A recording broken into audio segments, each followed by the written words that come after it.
Hey everyone, just a quick note before we dive in. This is part one of a two-part episode of Narcissist. I'm asking for a friend. Make sure to catch the second half next week. Hey everyone, we are back with the Narcissist I'm Asking for a Friend podcast. My name is Tyler King. I have a co-host here, Karen Maldonado, and we are here sharing and giving you insight on what it's like being in a relationship with someone that is narcissistic. And we just want to make sure that you know it's not a narcissist bashing session. We do approach it from a Christian perspective because we want to help you to live an emotionally healthy life, whether you choose to be with that person or not. So we just want to kind of give you some tools, some tips to help you navigate the highs and lows that you may be going through in those relationships, because we have seen it, me personally and Karen professionally. So Karen, let's just jump right into it. One of the things that I've noticed that a lot of people get caught up in these relationships is a trauma bond. And I'm just going to kind of go into it and have you speak to it. So it's a toxic emotional attachment that forms between a victim and an abuser, usually during repeated cycles of abuse, followed by intermittent rewards. So I know in the past we've talked about the love bombing, the apologies, or even affection. So it kind of keeps them stuck even when they know they're being hurt. So Karen, I know you've had a lot of people that have dealt with that. Can you speak into that? What keeps them like hooked? Mhm. Yeah. Usually people that have a lot of empathy and grace and Mhm. patience. Mm.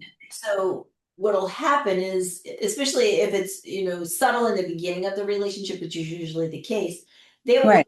they will put up with a lot of what they put up with because they know that there's also going to be a moment where it'll be more peaceful, and Mm. they know that when I've heard this phrase, when she's good, she's really, really good. Ooh. Or when he's good, he's really, really good. When he's bad, he's really, really bad. So they're Mm. willing to take the Wow. with Woo. the good that they actually get. Wow. Yes. And it's almost as if like they are I don't know if they're so sucked into a point, and that's the trauma of it all, right? That bonds them to that person, that they're so wrapped up in it that even when the things are at their worst, they're still thinking about, but there was that good time. There was, you know what I mean? But it's like when they're at their worst, we don't know what the worst is for everyone's particular situation, right? So Right. that can be a little scary and it could be dangerous, honestly. Right. In certain circumstances, if it's physical, if it goes into the physical, for sure. Yes. Yeah, for sure. Yeah, definitely. So, That's when my recommendation would be boundaries, separate. yeah. There's no playing around with that. Yeah, for sure. Definitely. If you're being hurt, and I always like to bring in, if you have other little ones watching, or children, Yeah. we got to be careful the example that we're setting. And some of the signs that we want to make sure people realize and think about if they're not aware. And I just want to kind of put this out there. If there's someone that you know that's going through this, I would say share it right now, because we're actually going to go through some signs, some things that you need to look out for so that they can be aware and that they're not missing this. Okay. So you end up feeling addicted to the highs and lows, right? So we just kind of touched on that. So it's like, give an example of someone you've had where like 1 minute they were being praised and then the client was like, oh my gosh, they were just torn down like horribly. Like, what has been a situation where you've seen that or have had that shared with you? A couple, she was the narcissist. Mhm. Um, she was, at dinner, and of course, then the love bombing part of it, she's got his hand, he's feeling Oh very yeah. accepted and loved, and Mhm. it feels like a romantic moment, and Right. you know, she's talking to him about different things that are fine. Mhm. But then it's almost like she was buttering him up because now she wanted him to admit to something in the past that she had been holding on to. Narcissists will not apologize, but they demand apologies. Oh, yes, absolutely. Yeah. So then she was, Ooh. just kind of changed the whole conversation to Mm. about that. She swung it that way. And then she said, so you see, that's why the apology is so important to me. Like she spun it so that, Mm. and he said very calmly and kindly to her, he said, that is something that we have talked about many times. Mm-hmm. And there was no lack of integrity or blame Mm-hmm. on my part, although you want to continue to revisit it. Mm. I told you I can't be sorry about something I'm not sorry about. That's right. And so he just said to her, he said, I can't offer that. So she pulled her hand away and she got up and she says, I'm driving home, find your own way home. So Wow. everything went from love bomb to, Holding the hand, stroking his hands, rubbing on him to find your way home. yep, yep, because he would not give her the thing that she was wanting. And I happen to know the details of that story that she is demanding an apology for, and it was her fault. And So it was clearly her fault, but really her wow. fault because she even shares the details the same way, but thinks that that Mm. somehow is still his fault. So this is the problem with not having self-awareness, Mm. finding that she somehow tries to justify her behavior in the thing and Yeah. to the point where he should be apologizing to her, because if she knows that the thing that went wrong, somebody needs to apologize, but she doesn't want it to be herself. So she Yeah. banned the apology from him. And so Oh. not gonna So, happen. so was that like a power move or a power play? Like, I'm Yeah, going to exert my authority and yeah, I am the one in control here. yes. And with females, a big part of the victimization of males is Yeah. the demasculization of a man, Mm. making him feel like Mm. cannot have headship in the family. Or Wow. and I'm Mm. some people might not like that word. They might not like the scripture verse that talks about wives submit to your husbands, but it is scriptural. Doesn't mean Yeah. be a slave to your husband, be his servant. As a matter of fact, he should be serving you as the leader of the home. He should be. Yes. So a lot of people have taken the message of being a submissive wife, and men and women have taken it, Yeah. put it where God didn't intend. So we're not Yeah. into all of that. But for her and for women who are narcissistic, that you know, taking a man and making him feel inferior Right.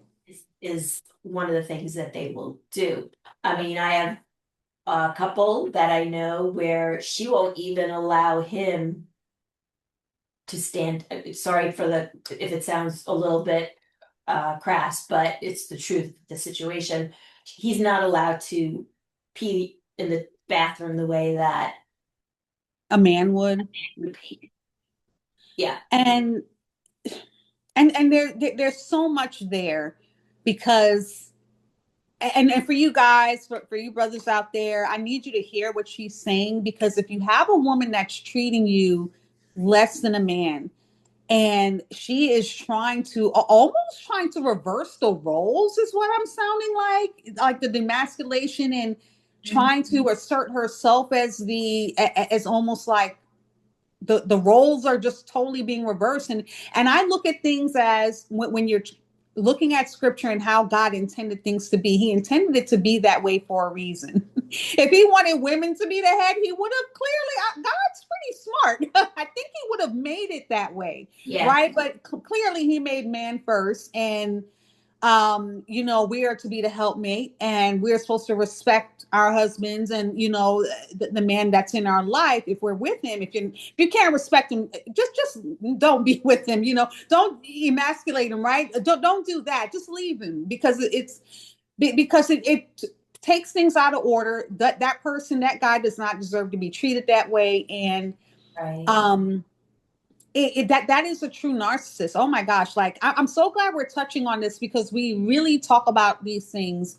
But for a man on his side to be able to see and identify these things is just as important, Right. because you have kids. If in case you have kids or you plan to have kids with that person, do you really want that to be the role or the example that you see, that a woman is basically talking down to you, telling you what to do, telling you even how to use the bathroom? Like, that is just so out of order, Yeah. so inappropriate, so ungodly. Right. You know, of all things. I just don't see how you can have a loving, respectful, marriage, and you know, someone is acting in that way towards you. Right. Right. And I've also seen it a lot where a very religious woman Mm-hmm. will make demands on her maybe unbelieving husband, Mm-hmm. or a husband that may be baby Christian, and Yes, yes. and so make real should say spiritual demands, and Mm-hmm. try to dictate what he's going to do that way as well. uh, Right. you know if you're a Christian woman, you do not want to force your faith on your Yes. maybe it's a situation where she gets saved after marriage, or they both, Mm-hmm. maybe they're both saved after marriage or whatever, but maybe Right. she feels she's a little more spiritual. It also could be one of those things that plays out in their spiritual life together, where she Mm. of him, you know, you're supposed to be the priest of our home, so you should be praying with us. Instead, have that gentle, quiet spirit that, Yes. and Yes. be that example to your husband. Share with him the things the Lord is telling you that makes you feel so spiritual, and Yeah. let him have his journey with the Lord, that whatever that's supposed to look like. I mean, if two people get married and they're both Christians Yeah. before marriage, then I would say for both of them they should be looking for those signs, right? Yes. Not unequally yoked. But when you have a situation like in my own situation, my husband and I, we were not saved when we got married. And Right. I was saved a year and a half prior to him. He Mm-hmm. got saved after me. And then but it was not by me hitting him over the head with Right. spirituality and religion. It was me just loving him. Yes. I would put on maybe a program or something that had some Christian values spoken about. And I always liked putting, back then, as many years ago, over 40 years ago, I would Yeah. 700 Club, and I would watch Mhm. Hey, testimonies. it's still on today. I was just watching it the other Yeah, day. so I would watch that, and my husband would sometimes walk by, and especially Yeah. if it was like testimonies of different Oh, miracles or things oh, that. amazing testimonies on that show. Oh my God. So he would walk by, and oftentimes he would all of a sudden plop down on the couch and listen to it with me. Yes. Once the testimony was done, he would get up quickly and leave. But Yeah. those little seeds were going in. That's the kind of wife you want to be when you're trying to help your husband come to know the Lord. You don't Right. bash him and batter him with all kinds of, blame. And I mean, this one particular woman I think of, she, would make these terrible, comments to her husband about him being evil, and Mm. question himself because, he she was supposedly so holy and so close to God, but yet she was, Right. tearing him down. So he Wow. had terrible, terrible feelings about himself because of how really vicious she was about it. And Yeah. yeah, so those are extremes, of course. There may not be all of that, but yeah, for men it may look a little different, the Yes. abuse, than it does for women. But Yeah. there's many flavors of narcissism, so Yeah, there's Many flavors, more than Baskin Robbins, right? yeah, So yeah. we have to think about it. Gentle, quiet spirit. I love that you brought that up because a lot of women feel like you have to be loud, overbearing, almost forceful. And it's really the exact opposite. It's like your gentleness, your just your softness, like you said, just play a program. Maybe you're listening to some music and you have some words in a praise song that's just so captivating, Mhm. and it's just really in your walk, Right. your daily walk. You're going to be more of an example of just how you walk daily Yes. and how you treat him and how you treat others, Right. and how you are. That's going to draw him to Christ more than anything you can say or try to shove down his throat or whatever, or accuse him or demand that he do this and that. And I look at it this way. I'm like, if because like you said, it could be an example where both of you were unsaved and got married, or maybe you're saved and he's not. um you always have to have that position and posture of, when you were not saved, what did it take for you? So you got to have that same patience and that same empathy, Right. you know what I mean, for that person, because you don't know what their walk is, what they've experienced, and God knows how to reach the person. Just you commune with the Holy Spirit and you pray, and then let God do the rest. Yeah. Right? Yes. Yeah. Yeah. Definitely. And So yeah. those people that are watching someone that is very religious as a narcissist Yes. drag their unsaved spouse or a newly saved spouse to things and make them feel bad about their walk or whatever, be praying for that victim because Yeah. you don't want that to be something that they start to allow to be part of their identity because they're hearing these terrible things about their spirituality, Yes. or to believe that God doesn't accept them because they're not doing Yeah. everything the narcissist wants them to. So, and Oh, yeah. there could be pastors that are narcissists. Oh, yes. Their saved wives might start to feel like they're not saved anymore because they're Mm. said they don't do, comparing her to the other holy roller in church, you know what I'm saying? Right, exactly. God doesn't need holy rollers. He just wants us to be people that worship him and praise him. And sometimes it may not be outward, it may not be something that's seen. And we all have different personalities. And so that meek and quiet spirit, Oh, yes. stronger than that one that lets Ooh, everyone know what they're praying. So right. It's something about a woman that is, I would say, for a man, if you're a guy out there looking, you want a woman that has that quiet spirit. I'm not saying that she can't have her ways, like she's going to be, have a voice, but like what you said, that spirit of quietness, that meekness, but it's so powerful. mhm, Sometimes there's so much power in that, yes, that it doesn't have to be so much outwardly exposed and loud and everything, but you have a woman that's praying. mhm, She is faithful. She is devoted. She is like covering you in prayer. And these are things that are not going to be seen. right. So It's in the something prayer to closet, usually in the prayer closet it happens, and prayer closet. no one Yeah. knows about it. Yeah, but I'm God telling sees you. it. God But sees God, and that's the thing. You want someone that's more concerned about what's done in private than what's done in public, yes, right? exactly. So, so here's another thing is how you can get another sign you can be caught up. Remember, share this if you haven't, because we're going through the signs here. You defend the behavior to others. Wow. Have you seen that where um, even when your friends or family express concern, you find yourself making excuses for them? Now, what do you say to a person who's doing this? Because they're going down a dark road if they're doing this, Karen. They're doing that because they are not ready yet to say this is not healthy behavior, Mm, this thing I'm living in. And so in order for them to stay in the relationship, so it's two contradictory thoughts that are going on in their minds. right. If this Yeah. person loves me, he should not or she should not be doing this to me. Right. And I know it's true that it really happened, Yes. but I know that if they love me, they shouldn't be doing this, but they are doing it. But I know Right. they love me. So like they have these Yeah. thoughts inside of them, right? Cognitive Mm. dissonance. So Cognitive two- dissonance. having Yeah. two thoughts that kind of go against each other. Yes. And so Mm.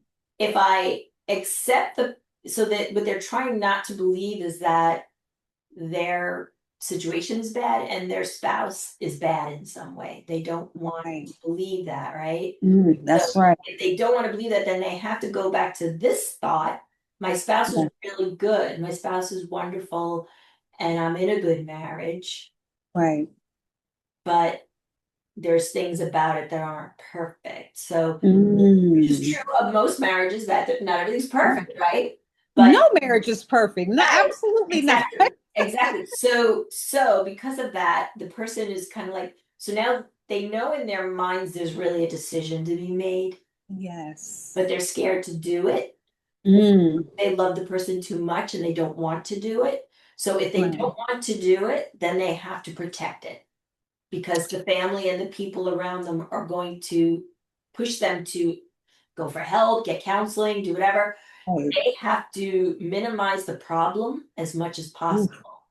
So then it's, mom says, that's not good that he did that to you, or that's not good that Right. he did that to you, or whatever. And then she, might have even cried about it, but Right. she has to backpedal because she knows that she talked to him already about going for counseling. He's not willing to do that. Yeah. So she knows she's not gonna tell her mom that though. Right. She doesn't want mom to know that he said that because then that would just be mom saying, well, that's because he wants to control you. And if there's a third person, he can't. Right. Yeah. So she knows that mom's going to have good things to say and smart things to say, but she's not Mhm. ready. She's So not ready to hear it. when the Ooh. person's not ready to hear it, they're going to minimize the problem. They might divulge information and then backpedal because they're sorry they shared it. They're not ready. Wow. Whew, that is something. And would they even go as far as to say, well, they wouldn't have done that if I didn't make that call, or if I Yes, didn't go out, self-blame. I shouldn't have went out when, I should have just stayed home and then this all happened. So they start to kind of Self-blame. Yep, self-blame. Yep. yeah, And, wow, and and if they do that, then they're falling right into the trap of being isolated by the narcissist. right. Because now it's like, oh, you know what? He's trying to keep me from getting myself into trouble or having this problem Yeah, or whatever. He really cares about me. Not he just cares about making sure that he keeps you inside and keeps you away from yes. people that'll tell you that you're in a relationship that's unhealthy. So Yeah, exactly. Because they know that you're going to receive the truth. People are going to see it. They're going to speak truth into you. So yes, if he can cut that off, he or she can cut that off, that line of communication, then they got you. They yes, got you. And, yes, and you have no choice but to believe what they say is the truth, right? Because you're the only voice. They are the only voice that you're hearing, right? yep. Wow. So what about when you feel, here's the next one, you feel guilty when you try to leave. So that, we all know narcissists are master manipulators and they'll play the victim, make you Oh feel yeah. like you're abandoning them or that you owe them something. So what have you come across and seen that where that's happened? Yeah, they'll throw in what you just said, you're abandoning them and I'll kill myself. They'll throw Oh, things yeah. out like that. Um, how you think I'm selfish, you think I'm a narcissist, you're the narcissist. Think about the children that we have and how you're going to be hurting them. Try to Yeah. drag the kids and use them as a tool to, fight back. So, I took care of you, all these years, and this is the Right. thanks I get. You wouldn't be in the Mhm. position you're in. A lot of times, narcissists are very successful people. Yes. They know how to be charismatic Yes. in the workforce, in the work field, and Yes. they are liked. A lot of times, they can be liked by their bosses and know Hmm. how to kiss up. They know how to do the right thing. It's always Oh, yeah. secondary gain when they allow themselves to be humble. It's only because there's a secondary gain. It's a secondary gain. Yeah.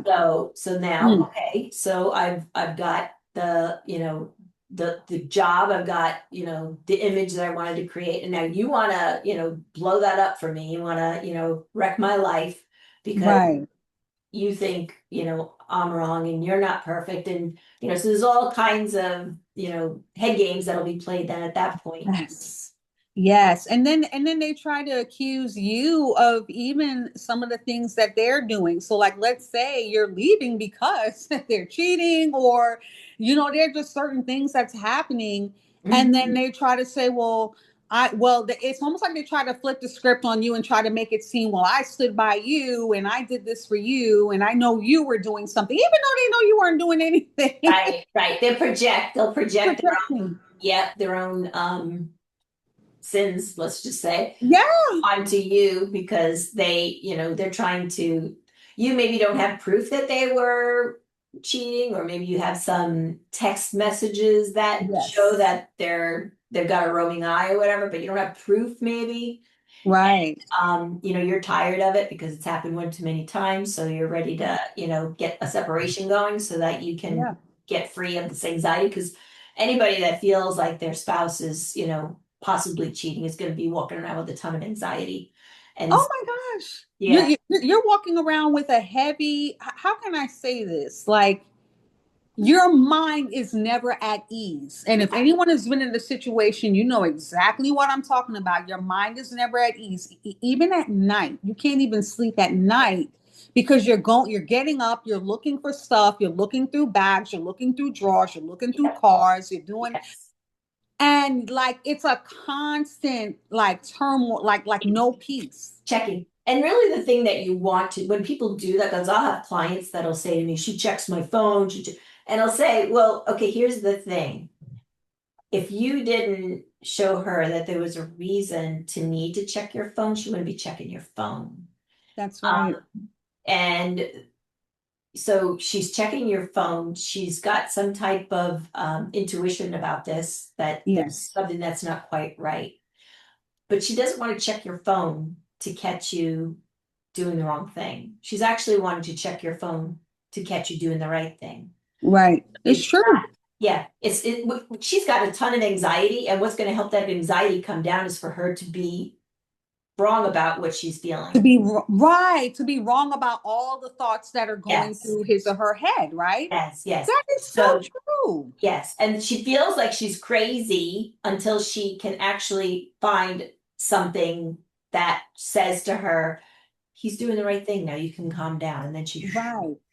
but oftentimes in a narcissist situation, she opens up the phone and finds another thing that just proves that he does Yeah. not deserve the trust, or she does not deserve the trust. Yeah, and it's like you find one thing, then you start to search for something else because you're like, okay, well, no, like you're almost still wanting to have that hope that, well, maybe that's it. Then you just keep searching, and then unfortunately, you just keep finding stuff. Yes, So it just makes it even worse. yes. And then even after all of that, they'll still make you feel guilty. They'll say something, well, you weren't giving me enough attention. Well, you weren't, doing Yeah. that. And you can't abandon me now and you can't leave now. They, And, yeah.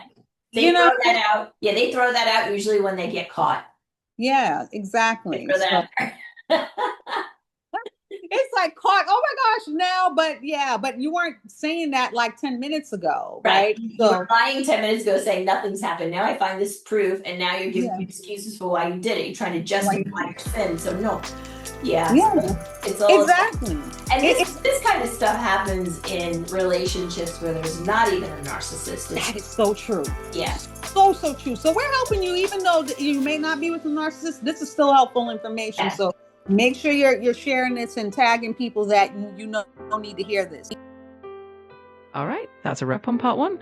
We'll see you next week for the exciting completion.